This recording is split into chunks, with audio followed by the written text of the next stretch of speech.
नमस्ते, माझ्या cooking channel मध्ये तुमचं स्वागत आहे। तर आपण पर एक व्हिडिओ टाकला होता, आता दुसरा आपण तुम्हाला मी म्हटले होते आळूच्या पानाच्या वड्या आपण बनवणार आहोत। तर हे आहेत आळूची पानं, भरपूर आहेत हे। त्यासाठी मी तुम्हाला साहित्य दाखवते। हिरवी मिरची, लसूण, जिरे आणि कोथिंबीर आपल्याला त्यात टाकायची आहे। आणि ही चिंच आहे, ही भिजवायची आहे आणि नंतर आपण त्यात वापरणार आहोत। आणि बेसन पीठ आणि हळद आणि मीठ आणि हे जे आहे हे आपण पाणी गरम करण्यासाठी ठेवले आहे, त्यावर चाळणी ठेवली आहे। आणि आता मी पुढची तयारी झाल्यानंतर तुम्हाला दाखवते। तर मी तुम्हाला आता हे आळूची पानं कसे स्वच्छ करतात ते दाखवते। हे असं घ्यायचं आपण आणि दाढीपासून असं कापायचं। हे जे जाड आहे ना तिथपर्यंत त्याला कापायचं, स्वच्छ करायचं त्याला। आणखीन एक दाखवते मी तुम्हाला।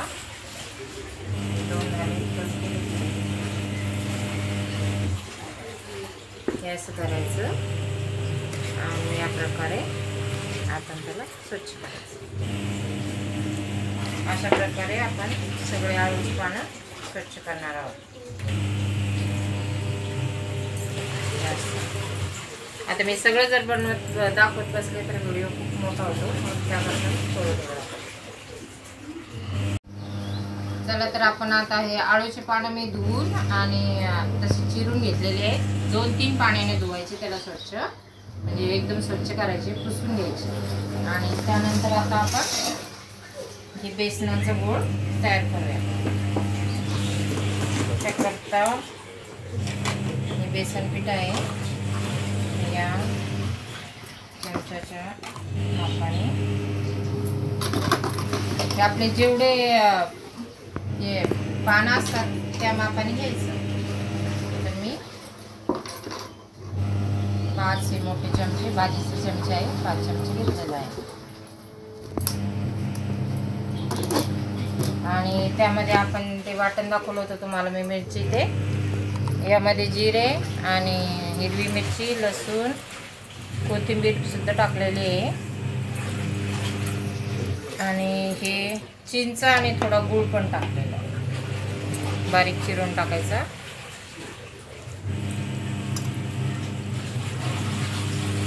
या प्रकारे टाकायचं। अजून तुम्हाला ते व्यवस्थित झालं नसेल थोडं पाणी टाकलं तर चालतं।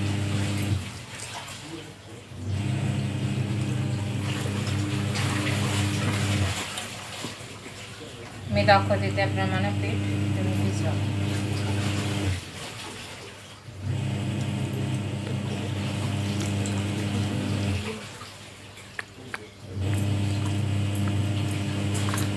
पण हे सुद्धा यात टाकून घ्या, वाया घालायचं नाही।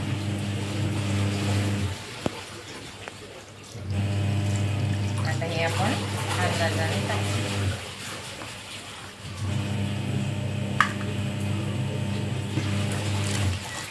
कोथिंबीर टाकू,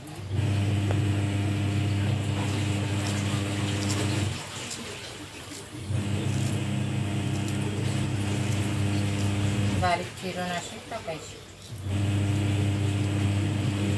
भावांनो बहिणींनो, आपल्याला व्हिडिओ बनवायला फार कष्ट लागतात। दुपारची तरी थोडी सोपी रेसिपी होती, पण ही थोडी अवघड असते।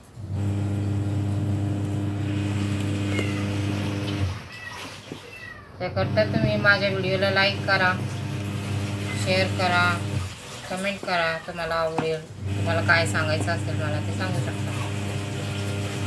हे कोरडं आलं, आपण पाणी ठेवलं ना, हे ओतायचे आता।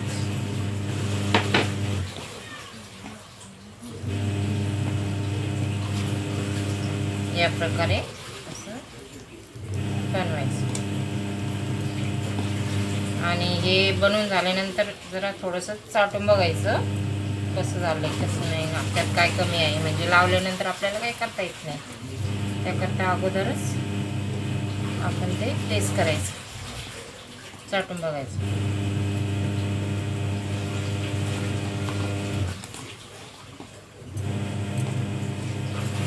हा गोळा पण तयार केला।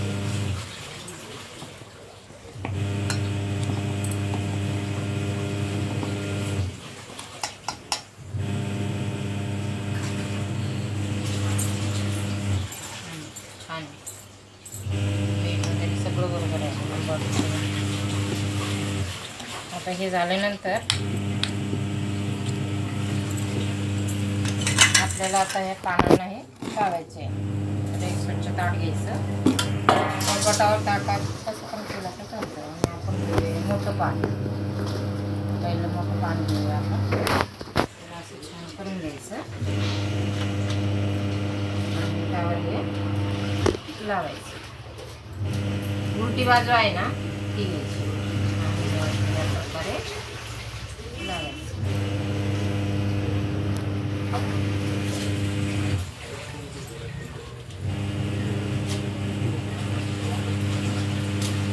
यावर आणखी थोडं छोटं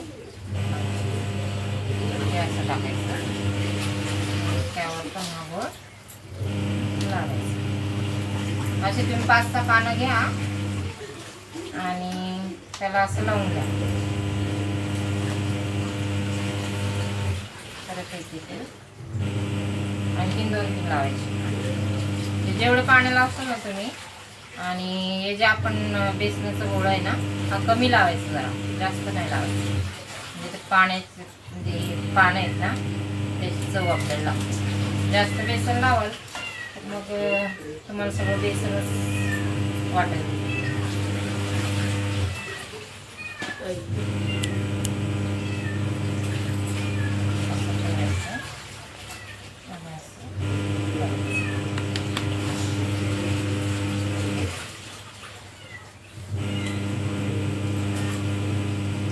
माझे व्हिडिओ तर बघत जा तुम्ही, पण लाईक पण करत जा. पण तुम्ही तुमचे लाईक जर आले तर मला छान वाटेल आणखी रेसिपी टाकायला. सबस्क्राईब करा. मला तर स्वयंपाकाची आवड आहे आणि आता मी यूट्यूबवर दाखवते, त्यामुळे दाखवते. मला आवड नसेल तर मी दाखवत नाही. तर आता हे मी तुम्हाला दाखवते आणि कसं ठेवायचं यामध्ये. तर आपण सगळं त्याला बेसन लावून, जास्तीचे पत्ते लावून, हे पानं लावून त्याला असं मुडकवून घ्यायचं. आणि असं पहिले मी 2 ठेवलेले आणि हे पण पूर्ण ठेवून द्यायचे. आणि ठेवल्यानंतर त्याला आपण 15-20 मिनटं बघू. आणि नंतर त्यात आपण चमचा घालून बघू, चाकू किंवा चमचा शिजले आहेत का. आणि नंतर तुम्हाला मी झाल्यानंतर दाखवते.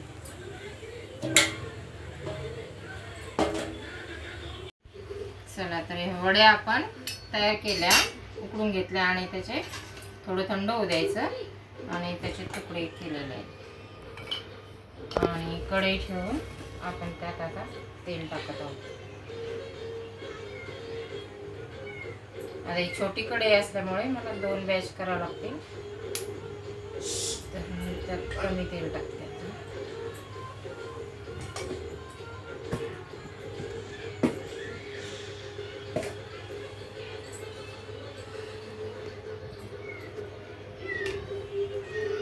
तेल आपलं गरम होत आहे.